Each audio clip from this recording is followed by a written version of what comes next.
Hey, today I'm gonna show you how to use the Baumann Living Coffee Maker. So we have a ground coffee here. This is the pots that it comes with. So we're just gonna add some coffee grounds. I like the coffee strong, so I'm gonna put extra. Let's add a little bit more. It's gonna look like this, and you just close it, press a little bit, and you just insert on this assembly line. Alright, so we're gonna use an 8-ounce paper cups for coffee. So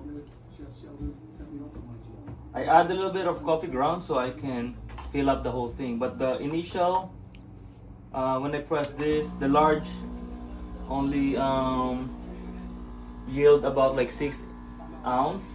So normally I would press the small one to add another like 2 ounces to fill up the whole cup.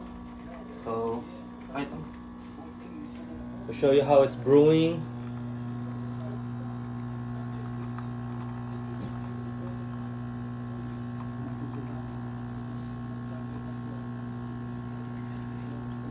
It's so good.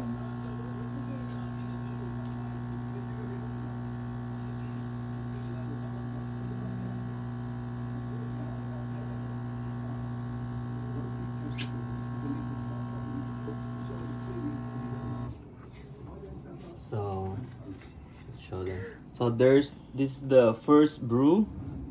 I would put it back, press the smallest one, and should give us around 2 more ounces.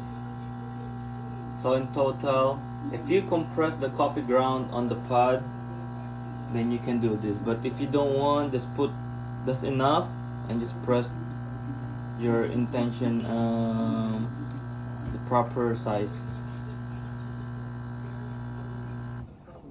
Okay, this is the final product.